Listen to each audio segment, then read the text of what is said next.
నవ్య కవిత పితామహుడు రాయప్రోలు సుబ్బారావు. కవితా పరిమళ పారిజాతాలు ఎన్నెన్ని పూయించావు. తెలుగు సాహిత్య జగత్తులో మీ స్థానం అజరామరము. నీవే సాహితీ తరంగిణి, భావ కవిత పాయవు ధృతివి. నవ్య కవిత పితామహుడు.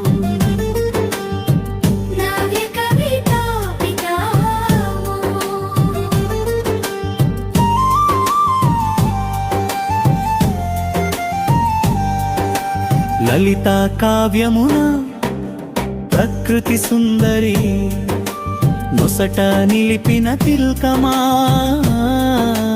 తృణ కంకణమున స్వేచ్ఛ ప్రణయాల గానము చేసిన వేణువా.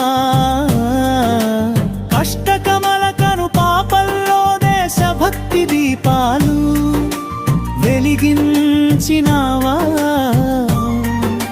స్నేహలత గేయమున నిస్వార్థ ప్రేమకు ప్రాణం పోసినావా. రాయప్రోలు సుబ్బారావు రసమయ గీత సారము. తెలుగు తోటలో పరిమళించిన భావ కవిత విహారము.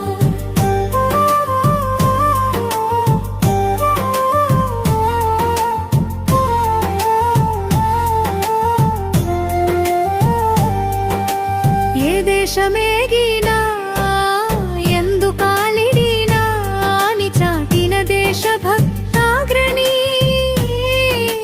నీ తల్లి భూమి భారతిని పొగడమని పలికిన మరుతవాణి. జయ జయ జయ హే తెలుగు తల్లి అని పాడిన స్వరము. భావ కవితకు ఆద్యుడై నిలిచిన మహోన్నత శిఖరము. రాయప్రోలు సుబ్బారావు రసమయ గీత సారము. తెలుగు తోటలో పరిమళించిన భావ కవిత విహారము.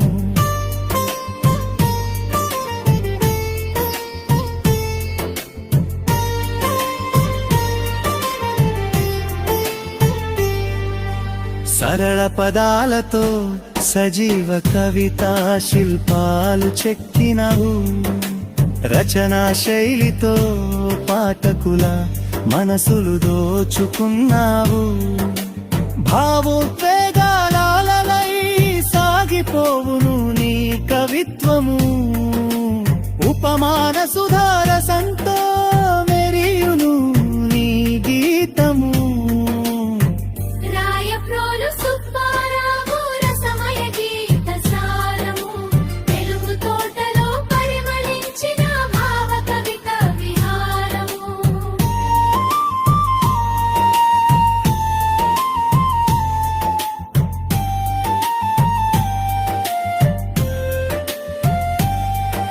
నవ్య కవిత పితామహుడు రాయప్రోలు సుబ్బారావు.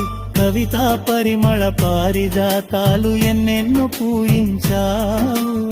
తెలుగు సాహిత్య జగత్తులో మీ స్థానం అజరామరము. నీవే సాహితీ తరంగిణి, భావ కవిత పాయవు ధృతి.